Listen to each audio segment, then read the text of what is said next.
Movie story recaps here. Movie starts and we can see a man named Christian Longo.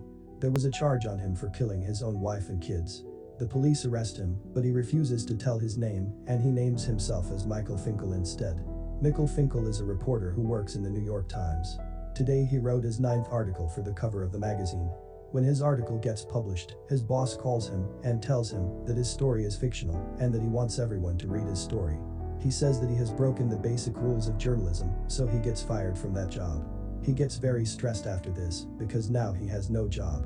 He arrives home where he finds his wife, Jill. He wants to get a job as a reporter at any chance again.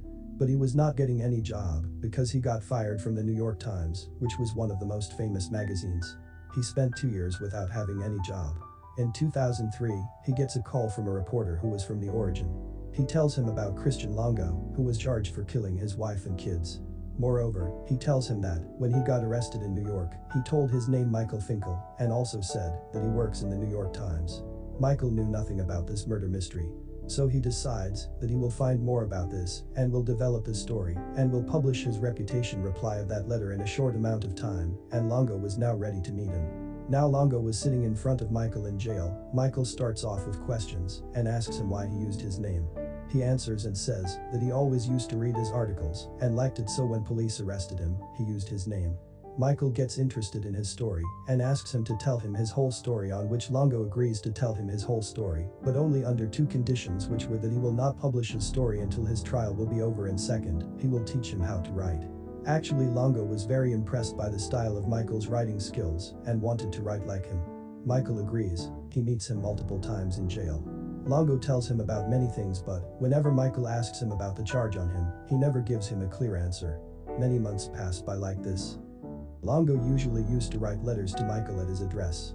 He used to tell everything about him. Once, he writes an 80-page notebook to Michael in which he writes about his mistakes that he has made in this life. The name of that notebook was Wrong Turns. When he reads that notebook, he understands that his writing skills and Longo's were very similar.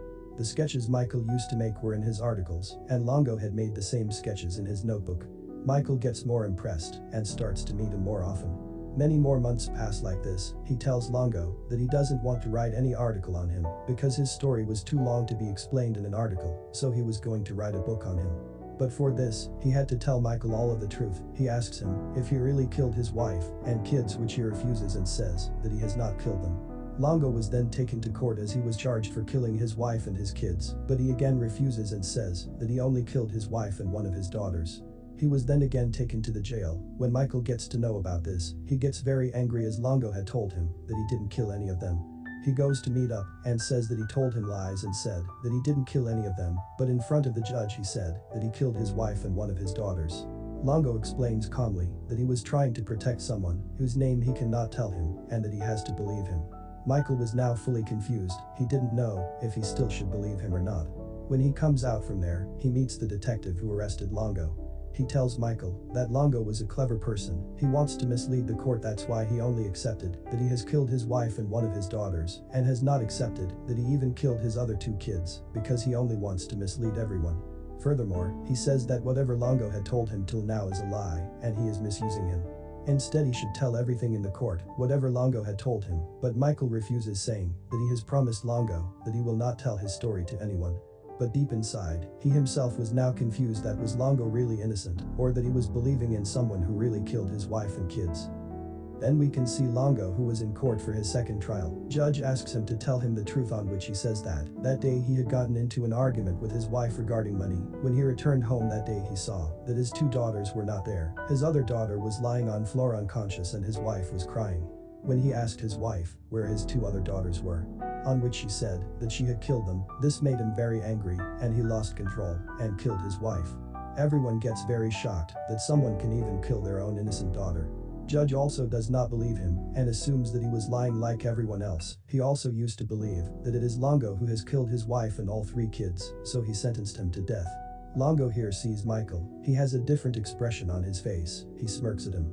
This makes Michael very angry. He believes that whatever Longo had told him up till now was all lies and was a fake story. He was doing all this so, whenever he would tell any story in court, he would be believed, but no one believed him, and he was sentenced to death. Once again, Michael goes to meet Longo and says that he is a liar and he killed all of his family. Here once again, Longo lies to him and says that when he went home, he saw his wife killing his daughter, and after that he got blackout and that he does not know what happened. But now Michael does not believe him and says that he was a murderer and he will not believe him now. Longo says that there was no difference between him and Michael, that he was talking to someone who killed his whole family just to save his own career just like he wanted to save himself. Michael stops for some moments after this because it was true. He leaves after this. His book has also been finished and he gives his book the name True Story. When he read the first page of the book, it was about Longo, in which he had written that he used to get very angry on Longo, and we only get angry at the people we care about. Even Longo was lying to him the whole time, but his talks changed his whole life. He even reads that Longo brought a disaster in his life in which he got saved. When he stops reading, people sitting there were reporters, so they start to ask him questions. When he sees Longo there, who actually wasn't there but he was just hallucinating, Longo says that he lost his freedom and he had also lost something. Michael could not answer him. Then a scene is shown which is after some years, where Longo accepts his charge that he has killed his whole family. Michael, on the other hand, was now a successful reporter again just because of Longo, but he couldn't write anything for the New York Times. The letters Longo used to write from the jail gets published in many articles even in the New York Times. Then it is told that even though Michael used to hate Longo, he still used to talk to him on every month's first Sunday. And the movie ends here. This movie is based on a true story.